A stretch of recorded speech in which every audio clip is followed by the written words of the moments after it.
Gostaria de refletir rapidamente com vocês em um texto muito maravilhoso do Antigo Testamento, lá em Êxodo capítulo 32.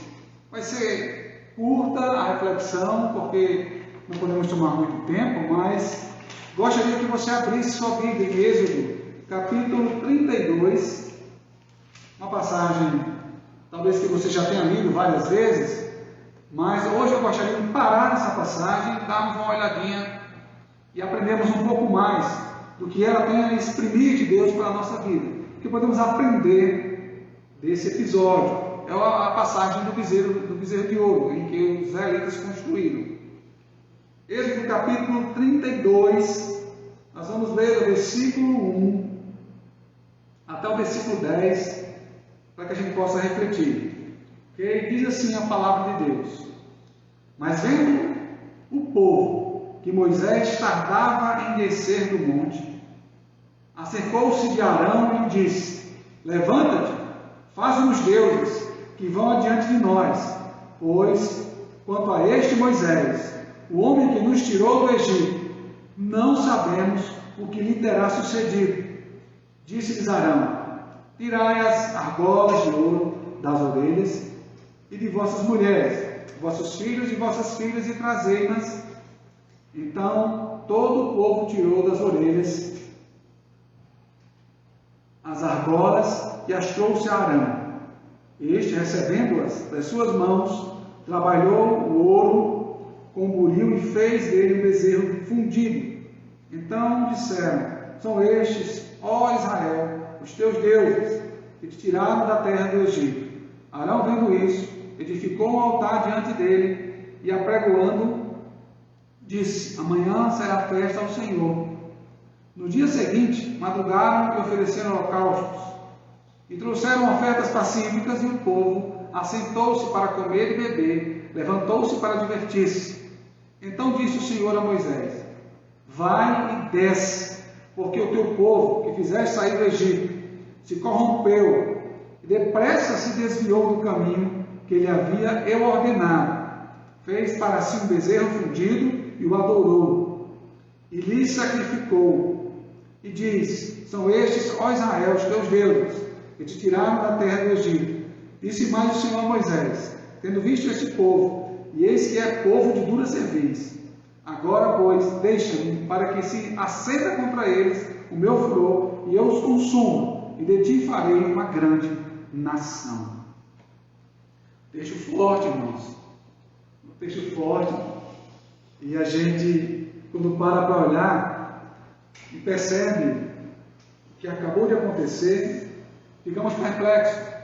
Porque se você dá uma olhadinha no texto e olhar o que aconteceu antes, capítulos anteriores, capítulos breves, o povo estava escravo no Egito, passando por uma escravidão muito difícil. Eles clamaram a Deus pedindo socorro. Deus se apiedou e os tirou de lá. E os tirou com grandes poderes. Com as pragas, foram 10 pragas, e a última foi a que realmente culminou na saída deles. Foi a morte dos primogênitos, todos os filhos, os primeiros filhos dos casais egípcios, todos morreram. E assim o faraó permitiu que o povo saísse. E não sendo pouco, quando eles estavam já acurralados entre o mar e as montanhas, Deus abriu o mar vermelho e os fizeram passar. Esse povo viu coisas que nós talvez, ou com certeza, não veremos em nossa vida toda. Milagres e prodígios que nenhuma nação teve o privilégio de ver. Mas era um povo, como diz o texto que acabamos de ler, um povo de dura cerviz. Um povo difícil. Muitas vezes murmuraram, mesmo vendo o que viram Deus fazer por eles. E agora chegamos no momento em que Moisés subiu para o monte para fazer as tábuas da lei. E Moisés passou lá 40 dias e 40 noites.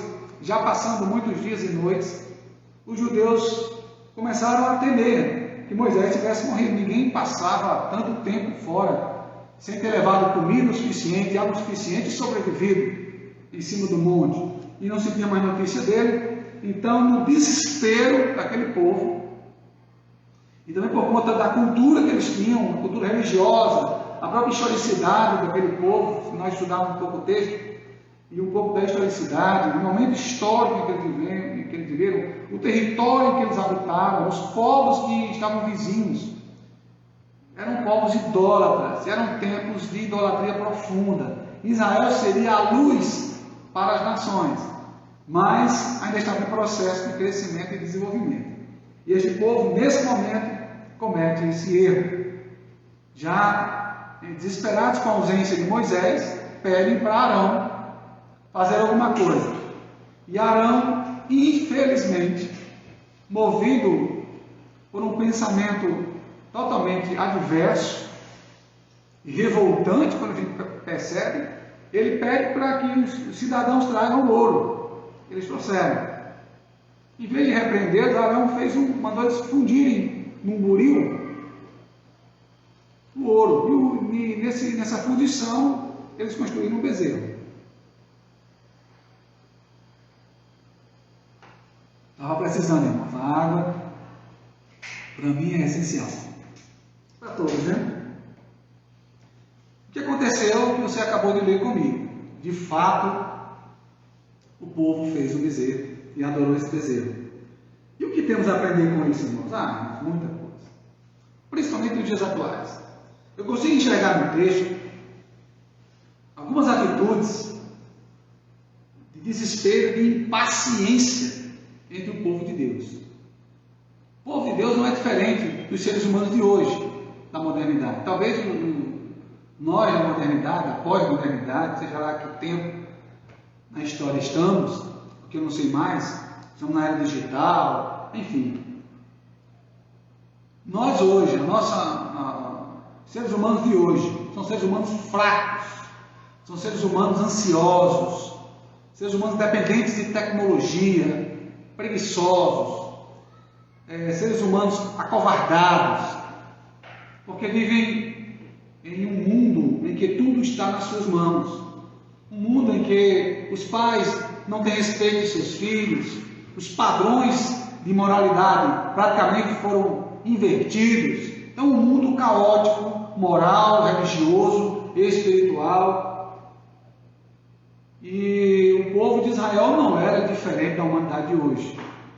Apesar de eles estarem arrodeados de nações cheias de divindades, e as nações daquela época tinham seus deuses, se colocavam em altares, e nas batalhas colocavam lá as imagens dos seus deuses, e isso era bonito, a religiosidade daquele povo. Israel, com certeza, só tinha essa referência de divindade para eles.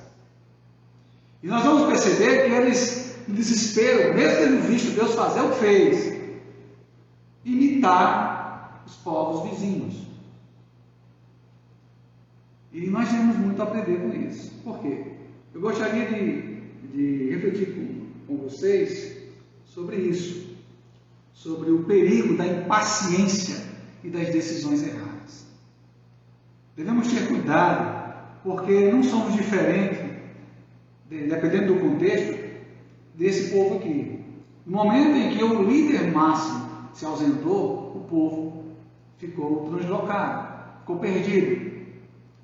Eles tinham referência humana e quando essa referência sumiu, eles ficaram sem saber o que fazer. Mas alguns já tinham um desejo de idolatria já em seus corações. Se você ler a história do povo de Deus da saída do Egito até esse momento aqui, ou até a entrada de Canaã, você vai perceber um povo que tem uma tendência à idolatria muito forte. Até porque a cultura que os circuncidavam era muito forte nesse sentido. Então o povo de Israel tinha essa fraqueza de imitar as outras nações. E quando o líder desaparece, eles ficam totalmente impacientes. E é sobre isso que eu quero refletir com vocês. A primeira coisa que acontece no texto, dessa impaciência e dessa indecisão errada, que nós podemos entender, é no versículo 1, quando diz assim: mas vendo o povo que Moisés tardava em descer do monte, acercou-se de Arão e disse: levanta-te, faze-nos deuses que vão adiante de nós, porquanto a este Moisés o homem que nos tirou do Egito, não sabemos o que lhe terá sucedido. Duas coisas aqui importantes para a gente entender aqui, nós vemos nesse versículo 1, é primeiro, a impaciência deles levou a eles a demonstrar uma confiança rasteira no Senhor, ou praticamente nenhum tipo de confiança, mesmo vendo o que viram. Eles confiavam mais na figura do homem Moisés do que do Deus que Moisés anunciou a eles. Veja, quando eles perceberam que Moisés tinha demorado e já tinham quase certeza que ele estava morto, com essa impaciência, com essa agonia, foram até Arão e pediram para que ele fizesse um Deus que fosse adiante deles. Então tiveram atitudes erradas, equivocadas, por conta de uma atitude totalmente equivocada. Qual é essa atitude? De não confiar no Deus de Moisés, de confiar mais no homem Moisés do que em Deus, porque eles atribuíram a Moisés a saída deles do Egito. O homem que nos tirou do Egito, há dias que ele não dá mais notícia. Então vamos fazer alguma coisa. Ele já foi, já era. Ou seja, ninguém estava pensando no Deus que abriu o mar, que deu 10 pragas. Agora o argumento era: o homem se foi, estamos perdidos, vamos criar um Deus para a gente. E o que isso tem a ver conosco? Irmãos, muita coisa. Mas é muita coisa mesmo.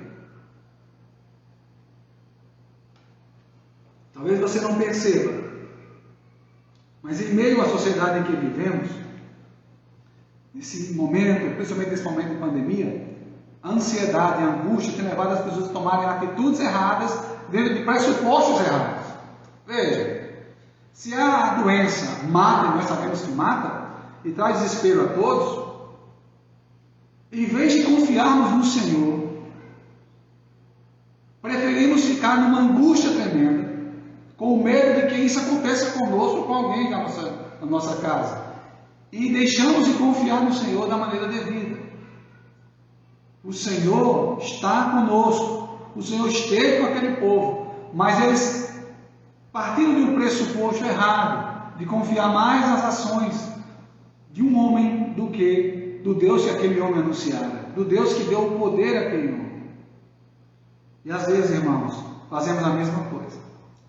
Partindo de pressupostos errados, criamos figuras na nossa vida de confiança, criamos a ideia de que a ciência salvará tudo, criamos a ideia de que precisamos de um salvador da pátria, criamos a ideia de que é preciso que alguém faça alguma coisa, e não existem heróis verdadeiros, como se diz, como a Marvel demonstra com superpoderes.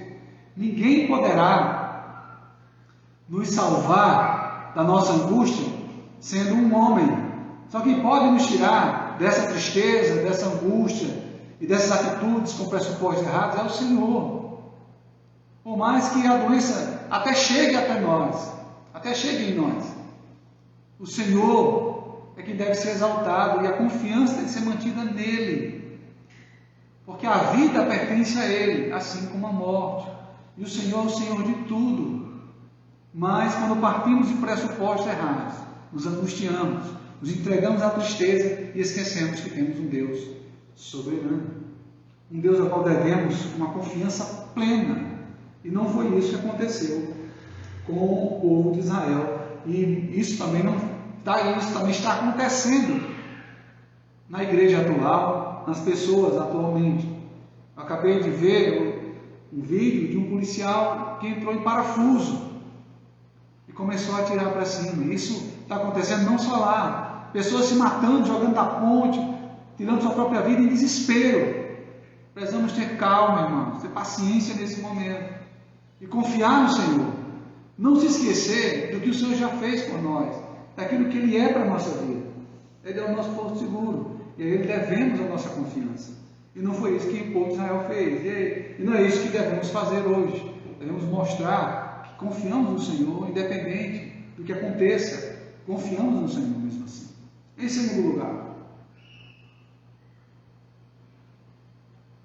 ele só sabe a hora aqui com o Marcos, mas que hora já é. Segundo ponto é o seguinte, irmãos: precisamos Confiar no Senhor e não criar, a partir do nosso desespero, nossos pressupostos errados, substitutos para Deus. Eles criaram um bezerro. E as pessoas estão criando deuses frágeis. De que forma, Genil? Estão confiando em coisas passageiras e efêmeras. Estão se deixando levar por uma confiança totalmente frágil, sem raiz. Criamos deuses para nós quando nós criamos pressupostos e ideias erradas sobre aquilo que devemos fazer.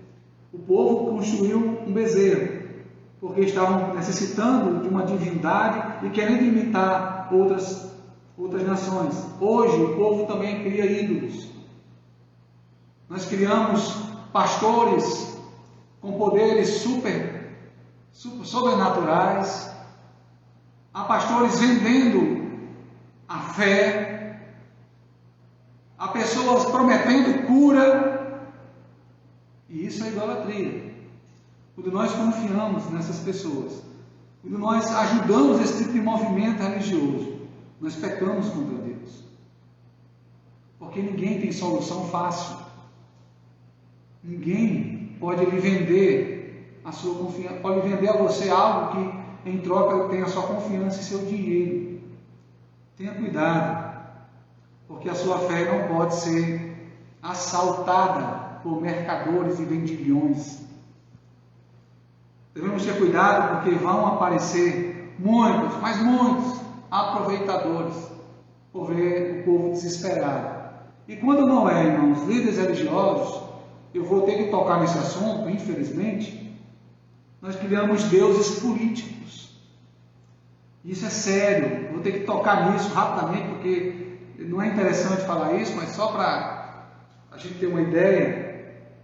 Há pessoas que estão endeusando políticos, vivendo numa angústia, casamentos sendo desfeitos, pessoas que têm o seu político como se fosse igual a Deus, que ninguém pode criticar, vira inimigo dentro da própria casa. Devemos ter cuidado com isso, isso é idolatria, irmãos. Criamos um bezerro que nem de ouro é. Precisamos, irmãos, entender que a nossa vida é do Senhor. E que a nossa fé não pode ser alocada em troca de promessas falsas, nem de políticos, nem de religiosos. Não vamos criar deuses falsos, sabendo que o Senhor é o verdadeiro. Não podemos facilitar a nossa vida dessa forma, para que as pessoas se aproveitem dela. Então, que nessa noite possamos refletir sobre isso, sobre essas questões que remetem à nossa fé e à nossa esperança. Então, queridos, você precisa buscar o Senhor cada vez mais.